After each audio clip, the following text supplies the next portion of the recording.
ఇదిగోండి stadium Regal cinemas 16 థియేటర్లు ఇవి. సో ఇది థియేటర్ వచ్చేసాం. ఇక్కడే నేను వకీల్ సాబ్ చూసినట్టున్నాను, నాకు గుర్తు రావట్లేదు. ఇదే అనుకుంటా థియేటర్. ఎవ్వరు లేరు. పార్కింగ్ లాట్ అయితే బేసిక్గా ఖాళీగా ఉంది. ఎందుకంటే ఇది 4:35 PM, అమెరికాలో 4:35, అంటే ఇండియాలో 3 AM.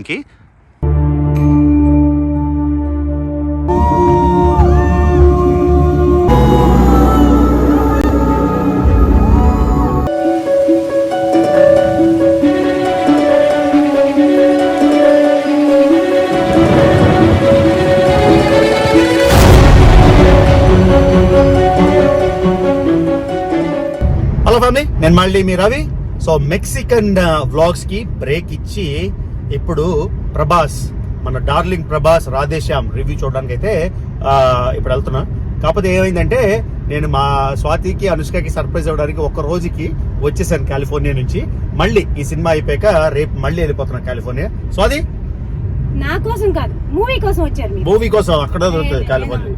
మరి చెప్తుంది కాలిఫోర్నియాలో ఉండదా? కాలిఫోర్నియాలో కూడా ఉంటుంది. యాక్చువల్లీ మా యానివర్సరీ అయింది, స్వాతి రవి యానివర్సరీ. యానివర్సరీకి సర్ప్రైజ్ ఇచ్చానమాట వచ్చి ఒక రోజుకి మళ్ళీ వెళ్ళిపోతాను. కాకపోతే ఇప్పుడు రాధే శ్యామ్ సినిమాకి అయితే వెళ్తున్నాం. డార్లింగ్ ప్రభాస్ నేను చాలా సినిమాల్లో చూశాను. బాహుబలి పక్కన పెడదాం, ఎందుకంటే అది blockbuster world premiere hit. తర్వాత ప్రభాస్ సినిమాలు చాలా నచ్చుతాయి కొన్ని. ఛత్రపతి నచ్చింది, చక్రం నచ్చింది, తర్వాత మిర్చి నాకు one of my favourite movies మాట మిర్చి. ఇప్పుడైతే రాధే శ్యామ్కి వెళ్ళిపోతున్నాం. మిస్టర్ పర్ఫెక్ట్ నాకు అంత నచ్చలే కానీ సరే. ఇప్పుడు 3 ఏళ్ళ బ్రేక్ తర్వాత సాహో ఏంటో అంతా డిషు అయిపోయింది. రాధే శ్యామ్ గురించి బాగా ఎక్స్పెక్టేషన్స్ పెట్టుకున్నాం, ఎందుకంటే ఇప్పుడు రాధే శ్యామ్ లాంటి రొమాంటిక్ మూవీ, కామ్ మూవీ హిట్ అవ్వకపోతే మళ్ళీ డిషుల్ స్టార్ట్ అవుతాయి. తర్వాత మోస్ట్ ఇంపార్టెంట్ ఈ రివ్యూ చెప్పే ముందర నేను చెప్పాల్సింది ఏంటంటే, భీమ్లా నాయక్ నేను సెకండ్ హాఫ్ కి 4.75, ఓవరాల్ గా 4.5 ఇస్తే చాలా మంది ఎన్నో అన్నారు. కానీ మెయిన్ ఏంటంటే సినిమా అనేది ఒక్కొక్కరు ఒకలా ఫీల్ అవుతారు. వాడు 1.0 ఇస్తాడు, వాడు 4.4 ఇస్తాడు. నాకు నచ్చినట్టు నేను 100% ఎవరిని బామాలు అక్కర్లేదు, ఎవరిని నాకు అక్కర్లేదు. నా రివ్యూ అయితే నేను రియల్ 100% నేను 4.25 ఇచ్చాను పుష్పకి. ఇప్పుడు కూడా I stand by that review 4.25. Bheemla Nayak నేను 4.5 ఇచ్చాను ఓవరాల్ గా, లేదా 4.25 సంథింగ్ ఇచ్చాను ఓవరాల్ గా. I still stand by. నాకు నచ్చింది, అది నాకు నచ్చింది కాబట్టి మీకు నచ్చాలని లేదు. సో అలానే ఈ రాధే శ్యామ్ రివ్యూ అయితే జెన్యున్ గా 2 అయితే 2, 3 అయితే 3, 4 అయితే 4, 100% కరెక్ట్ రివ్యూ ఇస్తాను. ఎప్పుడైతే మూవీ థియేటర్కి వెళ్ళిపోతున్నాం, 22 minutes డ్రైవ్. సో మళ్ళీ చెప్తున్నాను గైస్, నాకు నచ్చింది కాబట్టి మీకు నచ్చాలని గ్యారంటీ లేదు, నాకు నచ్చకపోతే మీకు నచ్చకూడదని కూడా గ్యారంటీ లేదు. ఓకేనా? ఇప్పుడు సినిమా థియేటర్కి వెళ్ళిపోయి సినిమా అయిపోయిన వెంటనే వచ్చిన వెంటనే పార్కింగ్ లాట్ లోనే మొన్న భీమ్లా నాయక్ చేసినట్టే మీకు రివ్యూ ఇచ్చేసాను. సో అది ఎక్సైటెడా? చాలా. నాకు ప్రభాస్ అంత ఫ్యాన్ కాదు కానీ నాకు ప్రభాస్ మూవీస్ నచ్చుతాయి. ప్రభాస్ ఫ్యాన్ కాదు కానీ ఓకే. నీకేమనిపిస్తుంది? ముందే చెప్పు, సినిమా బాగుంటది. నాకు నచ్చుతుంది అనిపిస్తుంది. హిట్ ఆఫ్ ఫ్లాప్ నాకు తెలీదు, ఎందుకంటే నాకు స్టోరీ ట్రైలర్ చూసాను, నాకు థ్రిల్లింగ్ గా ఉంది కొంచెం. ఓకే సరే, ఆల్రైట్ గైస్. సో సినిమాలోకి వెళ్ళిపోదాం. ఇంకా ఒకసారి థియేటర్కి వెళ్ళాక థియేటర్ లో ఎంటర్ చూపిస్తాను, ప్రభాస్ ఎంట్రీ చూపిస్తాను, తర్వాత రివ్యూ చేస్తాను. ఇది ఎంత ఖాళీగా ఉంది. టైమింగ్ ఏమో ప్రభాస్ సినిమా అంటే ఫుల్ రావాలి కదా, అందరూ ఈవినింగ్ వస్తారేమో. 7 o'clock షో. అదే వెళ్ళిపోదాం. చూడండి, రాధే శ్యామ్ ఇదే 16.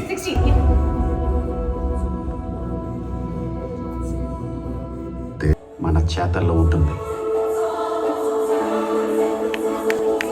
స్వాతి సినిమా అయిపోయింది, నీకు ఎలా అనిపించింది? యావరేజ్ అంటే చాలా ఎక్స్పెక్టేషన్స్ తో వెళ్ళా. ట్రైలర్ ఇందాక చెప్పాను కదా, ట్రైలర్ బాగుంది అని, చాలా ఇంట్రెస్టింగ్. కొంచెం డ్రాగ్ అనిపించింది ఫస్ట్ లోనా. చాలా బాగున్నాయి నాకు సాంగ్స్, పిక్చరైజేషన్ అంతా చాలా బాగుంది.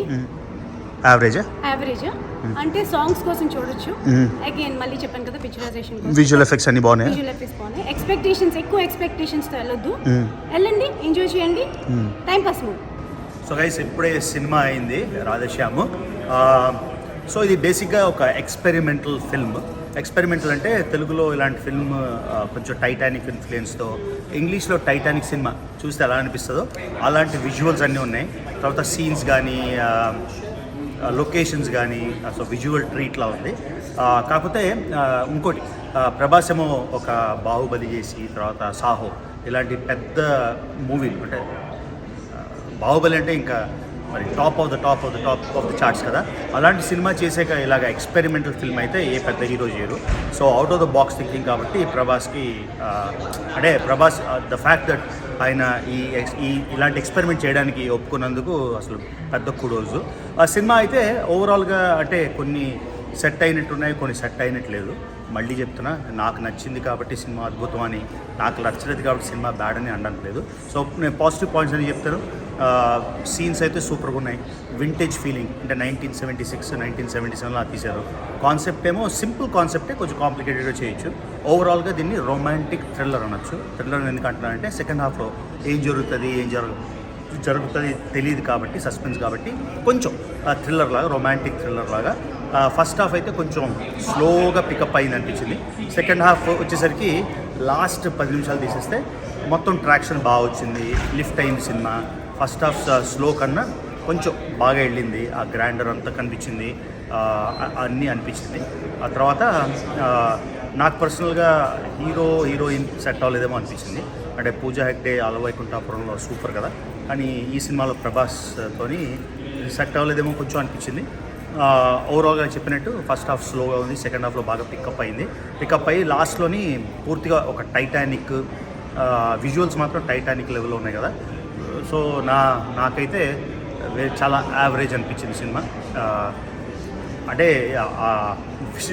విజువల్ గ్రాండర్ వల్ల, అంటే విజువల్ ఎఫెక్ట్స్లో చాలా బాగున్నాయి. మొత్తం వింటేజ్ ఫీలింగ్. ఆ పాటలు కూడా, అంటే ఈ రాతలే పాట బాగా సూట్ అయింది. ఈ రాతలే సినిమాకి మొత్తం ట్రెండ్ లాగా ఈ రాతలేలా.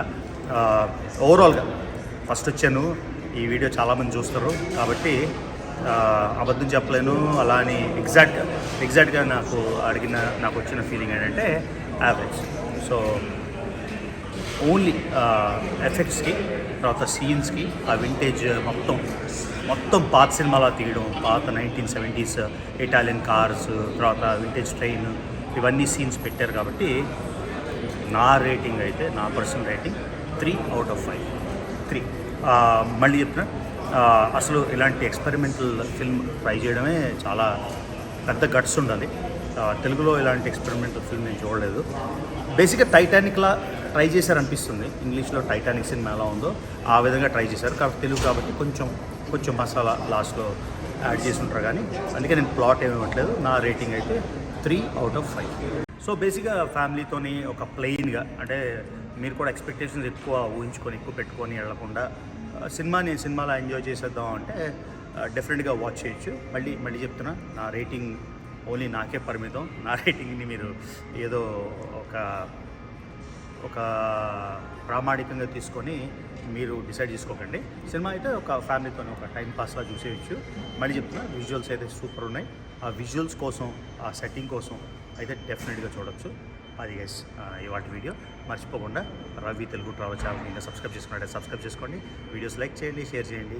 See you in the next vlog. మళ్ళీ మెక్సికో నుంచి వ్లాగ్స్ ఇంకా 2-3 ఉన్నాయి, అవి ఇప్పుడు షేర్ చేస్తాను. మళ్ళీ ఈ ట్రిప్ అయిపోయింది, వచ్చాను కదా యానివర్సరీ కోసం.